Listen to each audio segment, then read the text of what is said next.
नमस्कार, एनडीटीवी की इस विशेष पेशकश में आपका स्वागत है। तो उत्तर प्रदेश में जहां पर चुनाव होने वाला है, लगभग सभी बड़े राजनीतिक दलों ने अपना अपना राजनीतिक बिगुल बजा दिया है।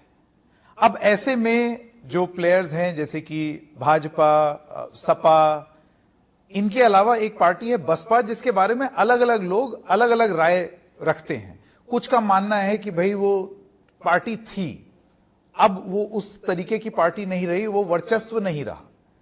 उसके बाद कुछ लोगों का मानना है कि हल्के में मत आंकिए, हाथी अभी भी सब पर भारी हो सकता है। क्या है असलियत और क्या चल रहा है बहुजन समाज पार्टी में, इसको बात करने के लिए मैं नहीं समझता कि इससे बेहतर शख्सियत हमारे साथ हो सकती है। National general secretary Bahujan Samaj party के सतीश चंद्र मिश्रा जी। मिश्रा जी, आपका बहुत बहुत स्वागत और धन्यवाद हमसे बात करने के लिए। नहीं, आपको भी बहुत बहुत धन्यवाद जी। मेरा पहला सवाल यह है कि बसपा की रणनीति जो थोड़ा बहुत पब्लिक में दिख जाती है, बस उतना ही पता चलता है। जैसे ये पता चला कि अब आप दोबारा ब्राह्मणों को रिझाने में लग लिए, बिल्कुल वही जो आपके कंधों पर जो जिम्मेदारी थी 2007 से पहले, वही जिम्मेदारी अभी फिर है। लेकिन मैं आपसे जानना चाहता हूं कि इसके अलावा या क्या चल रहा है बीएसपी में, क्योंकि हमको ज्यादा पता नहीं चलता है। नहीं, देखिए, अब तो बहुत से चेंजेस हैं। आप हमको सोशल मीडिया में भी पार्टी को देख रहे हैं। हाँ। आप हमारे लोग जो हैं जाते हैं, आप लोगों के चैनल्स में भी बैठते हैं। दे जो पहले आप लोग कहते थे कि हम लोग भेजते नहीं, तो ऑल दोस थिंग्स है। ये तो एक शिकवा था।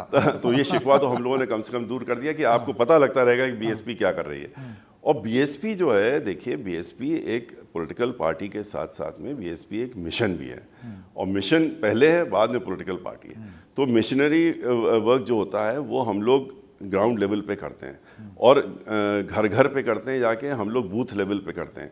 हमारे लोग जो हैं बूथ लेवल पे वर्क कर रहे हैं, बूथ लेवल तक वर्क कर रहे हैं, and they are almost entire हर घर पे पहुंचे हुए हैं और अपनी बात उन्होंने बताने का काम कर रहे हैं और करते रहते हैं। बहुजन समाज पार्टी इस समय जो है, हमारी पार्टी की राष्ट्रीय अध्यक्ष बहन मायावती जी जो हैं, वो उनका जो कार्यकाल 2007 से 12 का था वो सबने देखा है। 12 से 17 का समाजवादी पार्टी का देखा और 17 से लेकर के अभी तक का भारतीय जनता पार्टी का देख लिया। अब सबको बड़ा आसान सा हो गया है कि हमें किसको अब लाना है। तो जब वो ये सोचते हैं, जब वो देखते हैं, तो उनको दिखता है कि बहुजन समाज पार्टी ने क्या किया था इस प्रदेश के लिए। बहुजन समाज पार्टी ने लॉ एंड ऑर्डर को संभाला। बहुजन जो बिल्कुल उसके पहले सपा की सरकार जब पहले भी थी या बाद में आती है, तो जिस तरह का गुंडा राज, माफिया और ये वो सब आते हैं, फिरौती, डकैती सब शुरू हुआ था, बलात्कार, दंगे, फसाद, वो सब ने देखे। लेकिन बहुजन समाज पार्टी में एक भी इंसिडेंट इस तरह का नहीं देखने को मिलता था। अगर एक कहीं इंसिडेंट पूरे 5 साल में हो जाता था तो उसका बड़ा भारी एक तूफान उठता था कि ये बहन मायावती जी मुख्यमंत्री हैं, इनके कार्यकाल में ऐसा क्यों हो गया। तो ये प्रश्न अब तो रोज होते हैं। अब तो हर 2 घंटे में एनसीआरबी की रिपोर्ट है, क्रिमिनल उसमें सबसे नंबर 1 पे यूपी हो गया है, बिहार सब पीछे छूट गया है, और हर 2 घंटे में एक महिला के साथ में रेप और दुराचार होता है।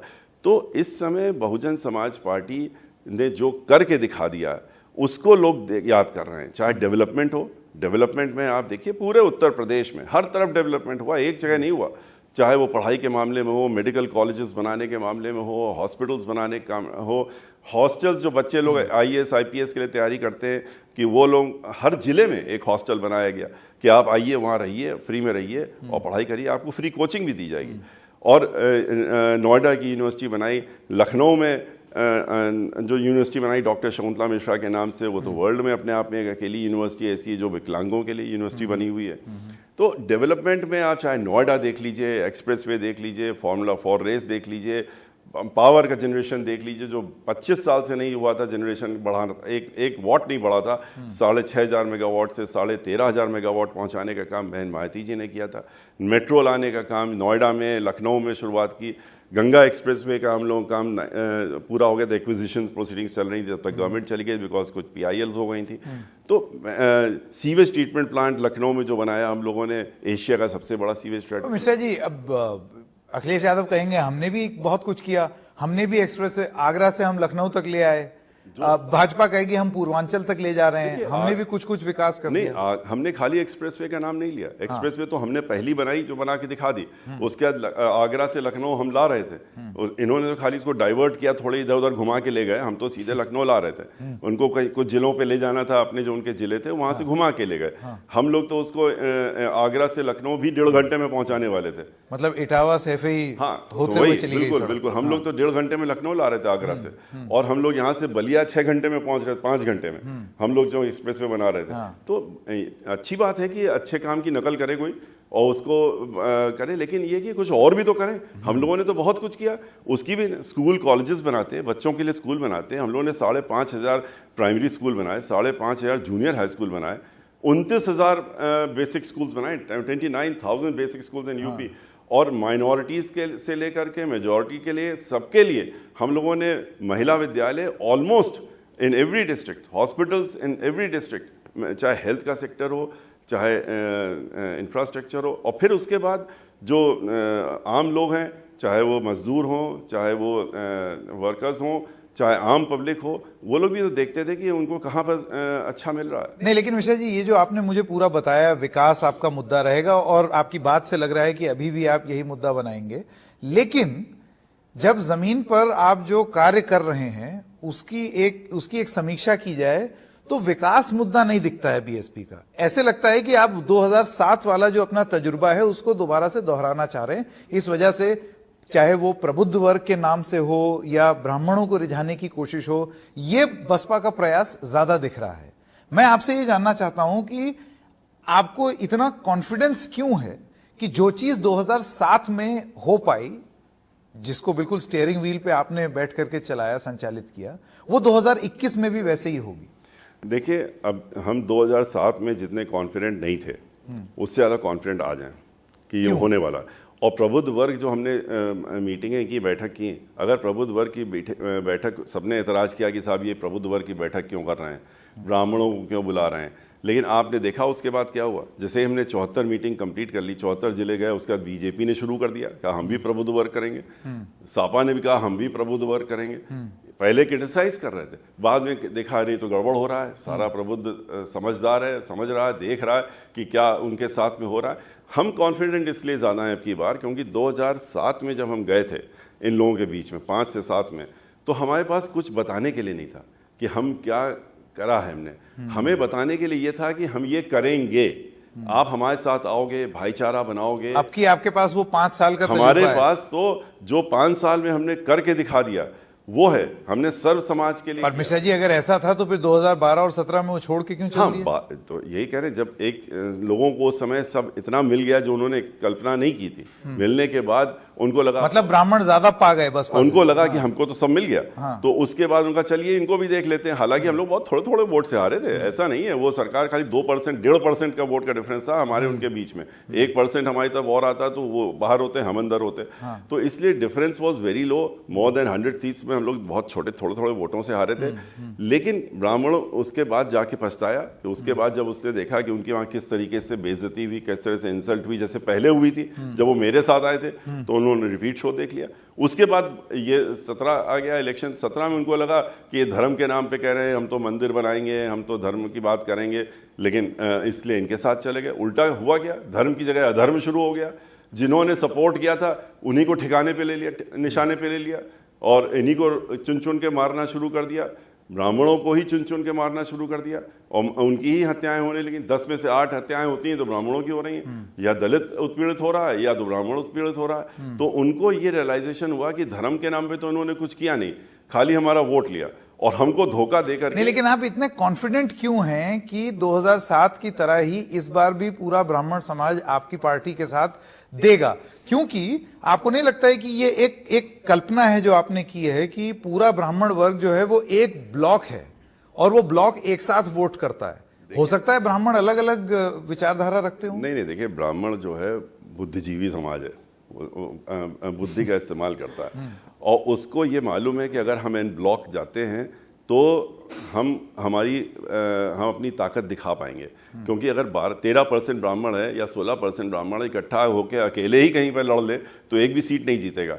उसको ये मालूम है कि हम अगर बीएसपी के साथ जाते हैं जिसने कि भाईचारा बनाने की बात कही है, ब्रदरहुड बनाने की बात कही है, लड़ाई झगड़े की बात नहीं करते हैं, जिनके साथ में पहले से ही अल्पसंख्यक वर्ग और जो बैकवर्ड समाज जुड़ा है, तो हमारी ताकत तो 4 गुनी हो गई। वो 12-13% की जगह वो एकदम से 30-35-40% पहुंच जाते हैं, दोनों मिलाकर 40% पहुंच जाते हैं। तो उनको ये दो चीजें, हम पिछली बार भी हम घूमे थे पूरे यूपी में, और हमने ये बात कही थी, और उस समय आप भी थे, और इतने वर्षों पहले की बात है, और पूछा था आपने कि ये ब्राह्मण आपके साथ आएगा, आपको विश्वास है? हमने कहा बिल्कुल विश्वास है, क्योंकि जिस तरीके से हमको रिस्पांस मिल रहा है, और पूरे यूपी में हम पर्सनल लेवल पे देख रहे हैं, किसी के थ्रू नहीं दिखवा रहे हैं, कोई एजेंसी नहीं हायर करना है, और उन्होंने विश्वास हमारा रखा। अब की बार जब हम गए हैं तो हमने जो देखा है रिस्पांस ब्राह्मणों का, और जिस तरह से देखा है इन मीटिंगों में, जिस तरह से कोरोना के होने के बावजूद, महंगाई से मार खाए के बावजूद, जो लॉ एंड ऑर्डर की बुरी हालत है उसके बावजूद, जिस तरीके से रोकने के बावजूद शासन प्रशासन ने हर मीटिंग में कोशिश की हमारी कि रोक लें, उनको आने न दें, उसके बाद भी वो कई किलोमीटर पैदल चल करके मीटिंगों पे आए। जिस तरह का रिस्पांस अब की बार हमको दिख रहा है ब्राह्मण समाज का, और हमारे जो हम खुद स्वयं घूम के आए, तो इसलिए मैं दावे के साथ ये बार कह रहा हूं कि अब की बार मैं ये कह सकता हूं कि जितना 2007 में हमको ब्राह्मण समाज का सपोर्ट मिला था, उससे कहीं ज्यादा अब की बार हमको उससे भी ज्यादा, उससे कहीं ज्यादा। और निश्चित रूप से 80% तो ब्राह्मण समाज जो उत्तर प्रदेश का, उसने तो 100% मन बना ही लिया कि बीएसपी के साथ आना। 20% अभी उसको कह रहे हैं जो कि पॉलिटिकल पार्टी में खुद ही जुड़े हुए हैं, कहीं पर एमएलए हैं, कहीं कुछ हैं, तो हालांकि उनके परिवार वाले भी अब कहने लगे हैं उनसे कि बीएसपी में चलो, ज्यादा अच्छा है, यहाँ पर तो बेइज्जती खानी आ रहे हैं कुछ लोग। शुरुआत अब मतलब आप देखेंगे। आपका ये कहना है कि बीजेपी में और सपा में जो ब्राह्मण नेता हैं वो भी आपका दरवाजा खटखटा रहे हैं। देखिए, वो सब लोग जो हैं इतना उत्पीड़ित हैं इस सरकार से कि वो सब के सब जो हैं परेशान हैं, और डेफिनेटली ये आगे आप देखेंगे, तो आप देखेंगे कितनी अब जल्दी, ये अब समय आने, मतलब लोग, आप अभी जब टिकट डिस्ट्रीब्यूशन होगा तो उसमें और पार्टियों से भी ब्राह्मण ज्वाइन करेंगे बीएसपी। टिकट डिस्ट्रीब्यूशन हम लोग जिस समय करेंगे तो हम लोग सारी चीजों को वे करेंगे ना, हर चीज को देखेंगे कि हम लोग देखेंगे कि किसकी क्या छवि है, कौन कैसा क्या, किसने क्या। हम लोग अब की बार देखिए, माफियाज को आपने सुन ही लिया कि बहन मायावती जी ने कहा कि हम किसी माफिया को टिकट नहीं देंगे। उन्होंने कहा हम प्रयास करेंगे कि किसी माफिया को नहीं, किसी को प्रयास शब्द था वहां पर। प्रयास का मतलब यही है कि हम किसी माफिया वगैरह को वोट अब की बार टिकट नहीं देंगे, और हम लोग एक स्वच्छ राजनीति करना चाहते हैं, और इसको लेकर के भी बड़ा क्रिटिसिज्म हुआ कि आप क्यों नहीं देंगी। तो अगर हम बीएसपी, नहीं, मैं तो आपसे ये सवाल पूछना चाहता हूं कि इसका तो ये मतलब हुआ कि अब तक आप अस्वच्छ राजनीति कर रहे थे। ये नहीं है। देखिए, अगर मान लीजिए अगर किसी को हमने दिया और हमको लगता है कि ये ठीक नहीं है, आगे हम सुधार करते हैं, तो इसका तो एप्रिसिएशन होना चाहिए कि आप, अब अगर मान लीजिए हजारों वर्षों से एनिमोसिटी चल रही थी दो समाजों में, अगर हम लोगों ने उसको खत्म कर दिया तो उसको इतिहास ना देखें, भविष्य देखें। हम लोग को अभी ये प्रोग्रेसिव कंट्री है, तो हम लोग आगे बढ़ना चाहिए। इसमें एक सवाल मैं ब्राह्मण वाले मुद्दे पर आपसे और पूछना चाहता हूं मिश्रा जी, वो ये है कि तुष्टीकरण का आरोप अब लग रहा है बसपा के ऊपर कि अब आप इस हद तक ब्राह्मण को रिझाने में जाएंगे कि आप जो गैंगस्टर हैं, माफिया हैं, उनका भी समर्थन करते हुए दिखेंगे, उनका भी बचाव करते हुए दिखेंगे। देखिए, इस आलोचना पर आप कैसे जवाब? ये बिल्कुल गलत है। मैं बात कर रहा हूं विकास दुबे की। आप जिसका नाम ले रहे हैं विकास दुबे जी, हमने कभी भी एक भी अपनी मीटिंग में हमने या हमारी पार्टी की नेता ने ये नहीं कहा कि ये काम वो आदमी जो था सही था, उसको क्यों मार दिया आपने। हम लोग जो गैंगस्टर है या जो गलत काम करता है वो हमारे लिए वही है, और मुजरिम है तो मुजरिम है। वो बात दूसरी है कि आप बाकी मुजरिमों को जब डील करते हैं तो दूसरी तरह से डील करते हैं। यहाँ पर आपने दूसरे तरीके से डील किया, आपने उसको ला रहे थे कोर्ट के लिए, शूट आउट कर दिया। लेकिन इसके साथ साथ में आप ये भी तो देखिए कि ब्राह्मण, उनके परिवार वालों से क्या लेना देना, जिनका कोई मतलब नहीं। अब खुशी दुबे, वो तो एक दिन पहले उसकी शादी हुई, उसकी तो मेहंदी भी नहीं सूखी थी अभी हाथ की, और उसको उठा ले गए आप, और 16.5 साल की लड़की, और 1.5 साल से आपने उसको बंद कर रखा हुआ, पूरी ताकत लगा दी आपने कि उसकी बेल नहीं होनी चाहिए, और जी जान से लगे हुए हैं कि वो बाहर नहीं आनी चाहिए। 2 महिलाओं को लेकर, एक महिला के तो 3 साल का लड़का और 6 साल की लड़की, वो भी जेल में उसके साथ में। तो ये, और इतना ही नहीं, पूरे प्रदेश में अगर आप देखिए, इसको छोड़ दीजिए आप, पूरे प्रदेश में देखिए, चाहे गोरखपुर ले लीजिए, इलाहाबाद ले लीजिए, लखनऊ, यहाँ तो वकील लोग तीनों जगह मार दिए गए। तो मुखर थे, बोलते थे, उनका शूट आउट हो गया। और उस इसी तरीके से एनकाउंटर्स में तो एकदम लाइन लगा दी कि एनकाउंटर्स करने की। 10 में से 8 मालूम पड़ा ब्राह्मण समाज के एनकाउंटर्स हो रहे हैं। 2017 में जब सरकार बनी थी तभी से आके रायबरेली में 5-5 ब्राह्मण समाज के लोगों को जिंदा जला दिया और कहा कि ये तो माफिया थे, इनके साथ अच्छा हुआ। मिनिस्टर कह रहे हैं कि ये तो बड़ा अच्छा हुआ। और जब उनके घर हम गए देखने तो झोपड़ी में रहते थे, झोपड़ी में भी आग लगा दी। तो इस तरह की जो एक टेंडेंसी इस सरकार में है कि हमको ब्राह्मण्स को ठिकाने लगाना है और इनको क्यों लगाना है? अब that is what is so मैंने आपका क्या असेसमेंट है कि क्यों? अब यही इनकी मानसिकता है कि इनको साथ में नहीं रखना, इनको निपटाना है। और ये अब क्या कम्युनिटी का एंगल है, क्यों ऐसा है, they should be put this question on. But ultimately fact तो यही है। तो ब्राह्मण्स के साथ में आपने उनको ना कोई काम धंधे में है वो इस समय, ना उनको आपने कहीं पर, आप देखिए जितने भी कंसर्न चीजें थी ब्राह्मणों से सबको आपने पीछे बैग। संस्कृत स्कूल्स जो थे 1500 संस्कृत स्कूल थे उत्तर प्रदेश में और 750 महाविद्यालय थे, उनको सबको आपने बंद कर दिया। अब मुट्ठी भर के छोड़ दिया। और गवर्नमेंट के थे, कहा कि इसलिए कि हम फंड नहीं देंगे, जब फंड नहीं देंगे तो वहां पर संस्कृत पढ़ने वाले नहीं, पढ़ाने वाले नहीं। तो जहां जहां पर भी ब्राह्मणों से मतलब का था कि कोई जुड़ सकते हैं, आ सकते हैं, वेद पाठ कर रहे थे, उनको भी आपने बंद कर दिया। मंदिरों में कब्जा हो गया। कम से कम 2 दर्जन नाम हम आपको दे देंगे जिसमें कि पुजारियों को मार दिया गया। 2 दर्जन पुजारी मार दिए गए पूरे उत्तर प्रदेश में। अगर आप 17 से हो अभी तक मिले तो 2 दर्जन मंदिरों के पुजारियों की हत्या हो गई और कोई आज तक नहीं उसका पता ठिकाना। तो ब्राह्मणों के ऊपर जो इस समय अत्याचार चल रहा है दलितों के बिल्कुल लेवल पे, जैसे कि वो लड़की का दफना गैंग रेप होता है, उसके बाद हाथरस में, और उसके बाद रात के 3 बजे उसको जलाया था मिट्टी के तेल से। तो ये क्या, ये कौन सा प्रदेश है जहाँ हर 2 घंटे में कहते हैं कि महिला की सुरक्षा करेंगे, हर 2 घंटे में रेप हो रहा है, एक महिला के साथ दुराचार हो रहा है। Is this the state of affairs which person had सोचा था कि ये स्टेट ऑफ अफेयर होगा? एक सवाल मैं आपसे ये पूछना चाहता हूं कि ये तो आप जो हुआ है उसका जिक्र कर रहे हैं, लेकिन इससे आपको उम्मीद कितनी है? अक्सर ये माना जाता है और आलोचना ये है कि ये सब कुछ इसलिए हो रहा है क्योंकि आपको 12% प्लस 20% मिला करके 32% दिख रहा है कि 32% का एक वोट शेयर आ जाए तो उसके बाद बसपा एक बार फिर से सत्ता में आ जाए जैसे 2007 में आई थी। देखिए खाली 32% ये नहीं है, 12% 16% में 12% अगर हमारे पास आता है और 23% SC ST का है तो ये मिला के अकेले अपने में दोनों मिलके ही इतने भारी हो जाते हैं कि गवर्नमेंट तो बना ही देते हैं। लेकिन इनके ब्राह्मण समाज के साथ में 12 के साथ में जो और 10% आ जाता है जिसके ऊपर ये कौन सा 10%? ये हर ब्राह्मण जो है कम से कम नहीं तो 25 लोगों पर इन्फ्लुएंस डालता है और उसका ये है। ये कैसा विश्लेषण? ये देखिए आप कहीं भी चले आइए, आप गांव जाइए, आप अयोध्या चले आइए, आपका जिला है, और आप वहाँ किसी परिवार में जाकर देखिए ब्राह्मण जहाँ पर होगा उसके साथ में 15-20 लोग जो उससे इन्फ्लुएंस होंगे वो उनके साथ में रहेंगे और वो उनसे पूछते हैं कि क्या करना है और वो जिस तरफ मतलब ब्राह्मण जो बैठकी लगाते हैं, बैठक जो पंचायती करते हैं, उसमें लोग जुड़ जाएंगे। बिल्कुल वहां पर जो है चाहे वो कहीं पर भी हो, चाहे जहां बैठ रहे हो वहां बैठक हो ही जाती है। तो इसलिए ये जो है, और plus backward community, other backward community और जो ये माइनॉरिटीज हैं ये लोग भी तो देख रहे हैं कि बहन जी के साथ में तो शुरू से जुड़े हुए हैं, उन 21% के साथ जुड़े हुए हैं। तो all of them are seeing today and they are feeling happy कि अब ये स्ट्रेंथ हमारी दोबारा से इतनी बड़ी हो रही है कि अब हमें ऐसा प्रदेश मिलेगा जहां पर बहन मायावती जी मुख्यमंत्री होंगी तो लॉ एंड ऑर्डर यहाँ का सुधर जाएगा, डेवलपमेंट पूरे प्रदेश में फिर से शुरू हो जाएगा। दंगा फसाद और फियर साइकोसिस कि कहते हैं दंगा नहीं हुआ मेरे यहाँ, आप लोगों को मरवा दीजिए, उठवा लीजिए, ये कर दिए, फिर कह दिए कोई दंगा नहीं हो रहा।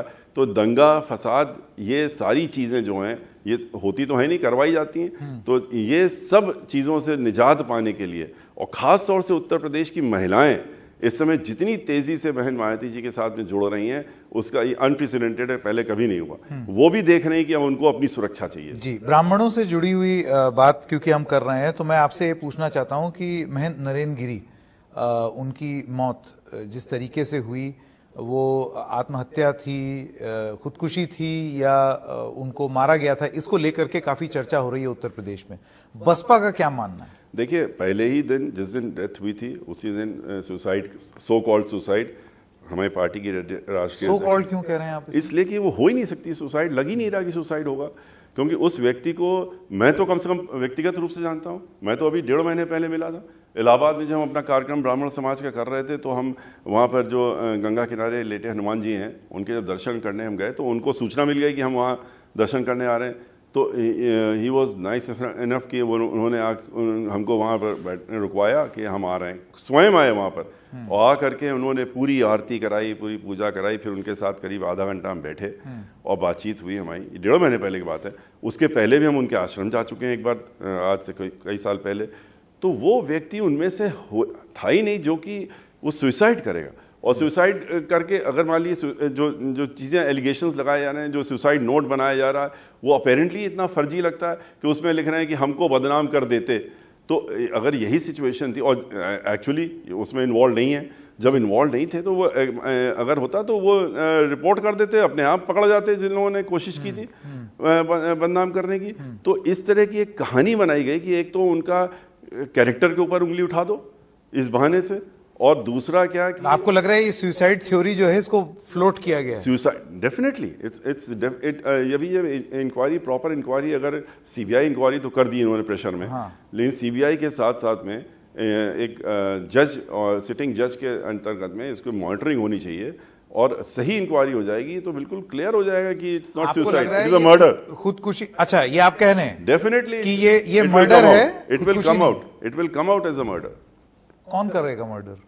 अब ये तो बाद में सब पता लगेगा कि किसकी नीयत खराब थी। क्योंकि खुदकुशी वाली बात जो है वो प्रशासन, अभी जो मामला भी है वो अबेटमेंट टू सुसाइड का रजिस्टर हुआ है, पोस्टमार्टम हुआ है, ये सारी अभी पूरी जांच जो है वो खुदकुशी वाले एंगल पर है। इसीलिए देखिए इतनी जल्दी, जब एक बार इन्वेस्टिगेशन हो रहा है, एक बार आप इंक्वायरी कराने की बात कर रहे हैं, दूसरी तरफ आप पहले से निर्णय भी दिए दे रहे हैं और शासन के थ्रू कहलवा देते हैं कि ये तो सुसाइड है, तो ये इटसेल्फ शोज कि मतलब इतनी जल्दी आपको लगता है कि जो राज्य है वो छुपाने की कोशिश कर रहा है कुछ? नहीं, देखिए राज्य को इसमें इनफैक्ट इस तरह से वर्क करना चाहिए जिससे कि कोई उनके ऊपर उंगली ना उठा पाए।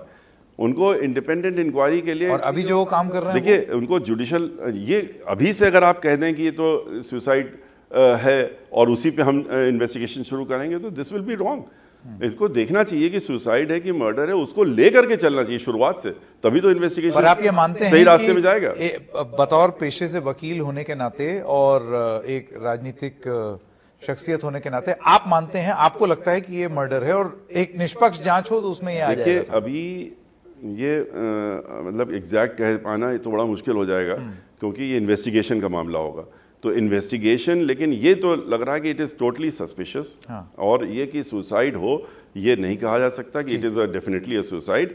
It will come out in the investigation if a proper investigation is done. ठीक है, कुछ मेरे सवाल और एक सवाल तो ये है कि वापस अगर चुनाव के ऊपर आए, ये बी टीम का बड़ा जिक्र होता है हर राज्य में, यूपी में भी हो रहा है।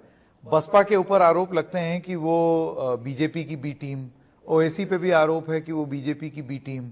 मैं आपसे पूछ दिए देता हूं, आप बीजेपी की बी टीम हैं या नहीं है? ये क्यों आरोप आप पर लगता है? देखिए बी टीम, किसी की भी बी टीम होने का बहुजन समाज पार्टी का सवाल ही नहीं उठता। बहुजन समाज पार्टी जब खुद अपने दम पे, और एक नेशनल पार्टी है, और नेशनल पार्टी होने के साथ साथ में वो अपनी इस उत्तर प्रदेश में वो गवर्नमेंट उसने खुद फॉर्म किया और अपने दम पे किया, इन्हीं लोगों से लड़के किया, बीजेपी से। बीजेपी को समाजवादी पार्टी के साथ तो बी टीम इसलिए कहा जा सकता है कि आपस में एक दूसरे के बी टीम सी टीम हैं, क्योंकि उन्होंने 2003 में जब सरकार बनाई गई थी सपा की, यहाँ पर जब बहुजन समाज पार्टी की मुखिया ने रिजिग्नेशन दिया था, तो किसने बनवाई थी? तो भारतीय जनता पार्टी ने तो बनवाई थी। हमारे 38 MLA टुकड़ों टुकड़ों में ले जा करके जुड़वाने का काम स्पीकर के आदेश के अनुसार किसने कराया था? बीजेपी ने कराया था, और कांग्रेस पार्टी ने उसको सपोर्ट किया था, और वो सरकार बनाई थी समाजवादी पार्टी की। वो बात दूसरी की सर्वोच्च न्यायालय से बाद में कॉन्स्टिट्यूशन बेंच में हम ही ने अपनी पार्टी की तरफ से वहां पर आर्ग्यू किया था, और ये होल्ड हुआ था कि ये ऑर्डर बिल्कुल एब्सोल्युटली इलीगल, अनसस्टेनेबल है, और खाली गवर्नमेंट बनाने के उद्देश्य से किया गया। तो जहां पर एक तरफ उन्होंने मिल करके सरकार बनाई और उसको हमने उखाड़ के फेंका 2007 में, और हमने अलायंस किया यहाँ की पब्लिक के साथ में, जो अब की बार भी हम कर रहे हैं, और उसके बाद अब की बार भी हम किसको उखाड़ फेंकने की बात कर रहे हैं? हम भारतीय जनता पार्टी की सरकार है, उसी के लिए तो हम पिछले 2 महीने से 75 जिलों में गए। लेकिन आप ये देखिए ना कि जब एक छितराया हुआ विपक्ष एक भारतीय जनता पार्टी से लड़ेगा तो विपक्ष में जो वोट है वो बटेगा नहीं, और ऐसी सिचुएशन में क्या भाजपा को लाभ नहीं पहुंचेगा? भारतीय जनता पार्टी के पास अब की बात तो कोई वोट बच ही नहीं रहा है। किसका वोट बच रहा है? देखिए, भारतीय जनता पार्टी के पास ना किसानों का वोट है, किसानों के ऊपर लाठियां चलवा रहे हैं, उनको कानून उनके ऊपर लाद रहे हैं। बहुजन समाज पार्टी ने उनकी 2 गुना आमदनी करी थी, 125 से 250 पहुंचाया था। ये इन्होंने खाली जुमला मारा, जुमले वाली बात ये वोट लेने के लिए करते ही हैं। भारतीय जनता पार्टी के साथ अब की बार है, महिलाएं उनके साथ में आना नहीं चाहती किसी भी हालत में कि उनको सपोर्ट करें, क्योंकि वो इतना प्रताड़ित हो रही हैं। जो यंगस्टर्स हैं, यूथ है, वो अनएम्प्लॉयड घूम रहा है, उसको आपने धोखा दिया कि हम आपको 2 करोड़ नौकरियां देंगे, आपने तो नौकरियां लेने का काम कर दिया। सारे जितने भी नौकरियां जहां जहां हो सकती हैं सब ठेके में देने का काम कर दिया। नगर निगम है, PWD, ब्रिज कॉरपोरेशन, हर जगह जहां सब ठेकेदार। तो जब सरकारी नौकरी नहीं है तो नौकरियां खत्म हो गई। इस तरीके से इनके पास है कौन? हम लोग तो ये सारी चीजें रिस्टोर करेंगे, हम लोगों ने करी थी रिस्टोर। टीचर्स जो हैं वो लाठियां खा रहे हैं, उनका सिलेक्शन नहीं कर रहे हैं प्रॉपर ढंग से, उनकी पोस्टें खाली रखे हुए हैं जो बगैर। फिर भी उनका आकलन ये क्यों है कि हमारे नेता लोकप्रिय हैं और हम चुनाव जीत जाएंगे? इसीलिए इस आधार पर नहीं, तो ये खाली एडवर्टीजमेंट के माध्यम से, और उनको जो समझ में आ रहा है कि खाली कुछ लोग मिल करके कह देते हैं कि आप बड़ा अच्छा कर रहे हैं, लेकिन जमीन की हकीकत क्या है?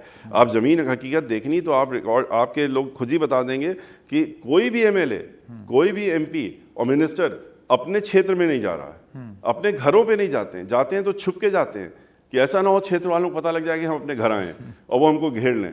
कौन सा काम, एक भी काम बताएं थे विकास का जो उत्तर प्रदेश में हुआ हो सिवाय कागज के?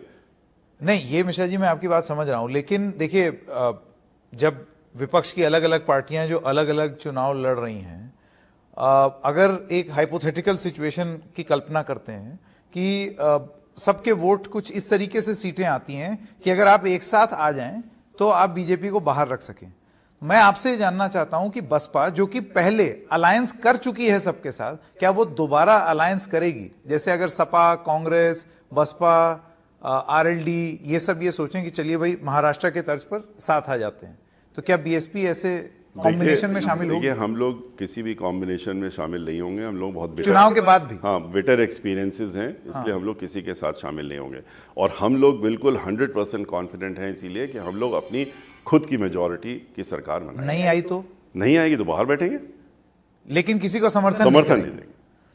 ना सरकार में रह के ना सरकार के बाहर, कुछ नहीं। बाहर तो विपक्ष में बैठेंगे, लेकिन ये हम लोग अब की बार और अगर हो गया तो मिश्रा जी फिर तो रिकॉर्डिंग संभाल के रखनी पड़ेगी। नहीं, बिल्कुल रखिएगा बिल्कुल इसको जरूर रखिएगा। लेकिन अब की बार अब की बार ये भी रिकॉर्डिंग रखिएगा कि हमने आज की तारीख में आपसे कहा था, 2007 के पहले भी कहा था, आज फिर दोबारा आपसे कह रहे हैं।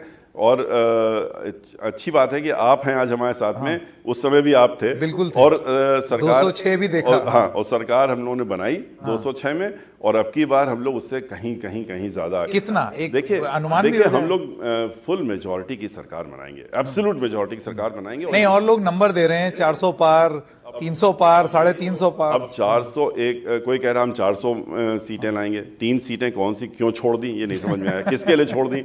वो कह रहे हैं 370 लाएंगे।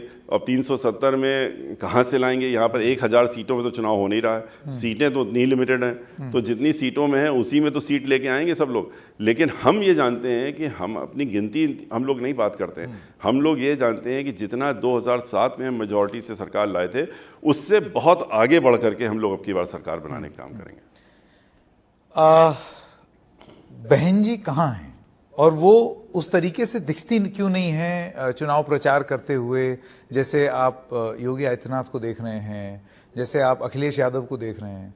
आपकी पार्टी के जो आप भी चेहरे हैं, आप दिख रहे हैं अलग अलग जगहों पर, लेकिन आपकी पार्टी की जो मेन चेहरा है वो नहीं दिखती। नहीं, वो अभी 7 तारीख को उन्होंने इतनी बड़ी रैली संबोधित की थी, 7 तारीख को, और उसमें वो स्वयं थी। और उसके बाद वो 24 घंटे में 18 घंटे तो खाली इसी में दे रही हैं, और वो every minute she is on job, उसी काम पे हैं और मॉनिटरिंग करती हैं। बूथ लेवल तक की मॉनिटरिंग हो रही है कि बूथ लेवल में क्या काम हो रहा है। हमारे पार्टी के वर्कर्स बूथ लेवल पे काम जो कर रहे हैं उसकी भी मॉनिटरिंग वहाँ हो रही है।